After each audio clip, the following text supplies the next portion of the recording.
founder of Stoicism, who founded the painted porch school.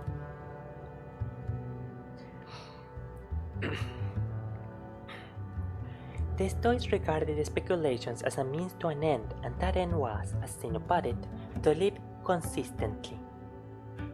Great words. Or, as it was later explained, to live in conformity with nature.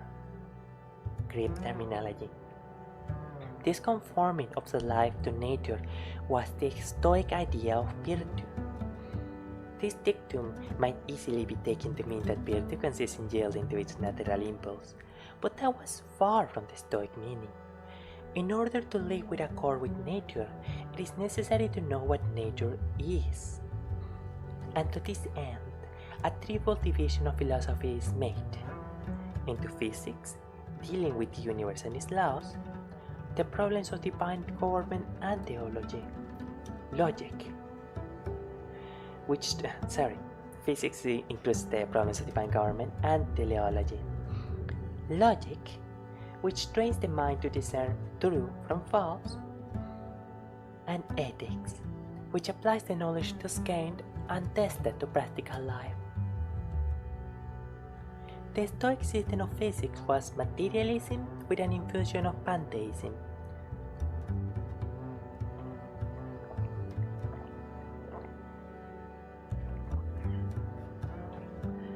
In contradiction to Plato's views that the ideas, or prototypes, of phenomena alone really exist,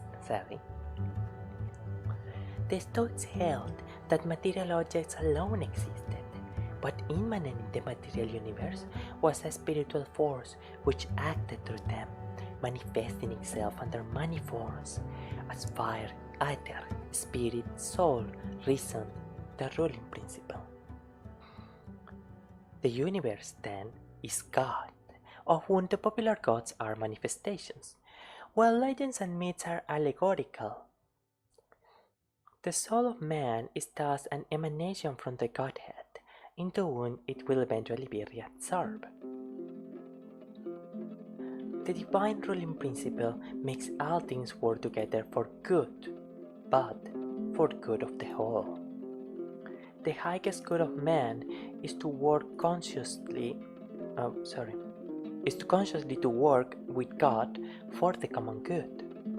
And this is the sense in which the Stoics try to live in accord with nature. In the individual, it is virtue alone which enables him to do this. As providence rules the universe, so virtue in the soul must rule man. In logic, the Stoic system is not worthy for their theory as to the test of truth, the criterion.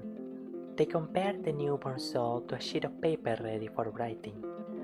Upon this, the senses write their impressions, and by experience of a number of these, the soul unconsciously conceives general notions, Greek terminology, or anticipations, Greek word.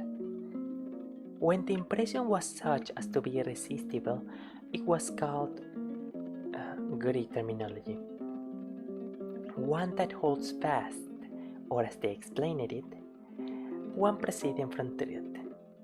Ideas and inferences artificially produced by deduction or the like were tested by this holding perception. Of the ethical application I had already spoken. The highest good was the virtuous life. Virtue alone is happiness, and vice is unhappiness. Carrying this theory to its Carrying this theory to its extreme, the Stoics say that there could be no gradations between virtue and vice, though of course each has its special manifestations. Moreover, nothing is good but virtue, and nothing but vice is bad.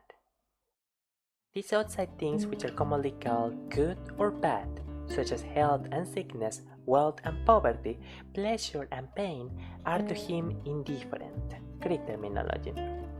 And here we can already observe one of the characteristics that is most noticeable to people about the Stoic, doesn't it? The idea that they are themselves untouched or that they can be unaffected by external circumstances. Here it is delineated that it is essentially because the Stoic places his heart and his moral concerns on something separate or outside of any of such external influence. It is not that the Stoic does not feel, but that his feelings are focused elsewhere. All these things, we will proceed with the reading. All these things are merely the sphere in which virtue might act. The ideal wise man is sufficient unto himself in all things. I think this will be autarkios, the Greek word, I mean. And knowing these truths, he will be happy even when he stretched upon the rock. It is probable that no Stoic claimed for himself that he was this wise man, but that each strove after it as an ideal, much as the Christian strives after a likeness to Christ. The exaggeration in this statement was, however, so obvious that the later Stoics were driven to make a further subdivision of things indifferent into what is preferable, Greek terminology, and what is undesirable, Greek terminology. They also held that for him who had not attained to the perfect wisdom, certain actions were proper. Greek terminology. These were neither virtuous nor vicious, but, like the indifferent things, held a middle place. 2 points in the Stoic system deserve special mention.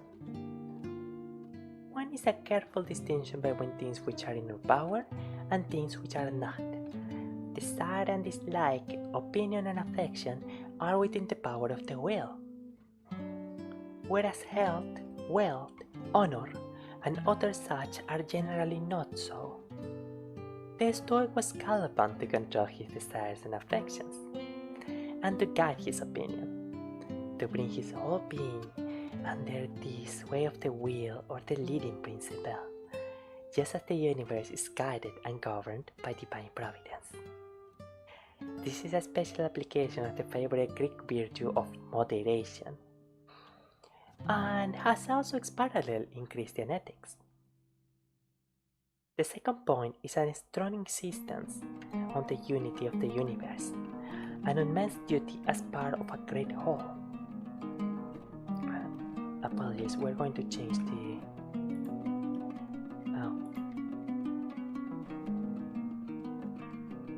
other library.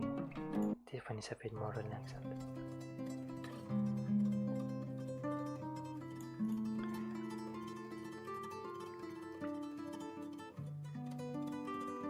Public spirit was the most splendid political virtue of the ancient world, and it is here made cosmopolitan, international.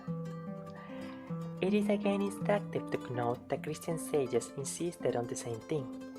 Christians are taught that they are members of a worldwide brotherhood, where is neither Greek nor Hebrew, bond nor free, and that they live their lives as fellow workers with God. Such is the system which underlies the meditations of Marcus Aurelius. Some knowledge of it is necessary to the right understanding of the book, but for us, the chief interest lays elsewhere. We do not come to Marcus Aurelius for a treatise on Stoicism. He is no head of a school to lay down a body of doctrine for students. He does not even contemplate that others should read what he writes. His philosophy is not an eager intellectual inquiry, but more what we should call religious feeling. The uncompromising stiffness of Zeno or Chrysippus is softened and transformed by passing through a nature reverent and tolerant, gentle and free from guile. The grand resignation which made life possible to the Stoic sage becomes in him almost a mood of aspiration. His book records the innermost thoughts of his heart, set down to ease it, with such moral maxims and reflections as might help him to bear the burden of duty and the countless annoyances of a busy life. It is instructive to compare the meditations with another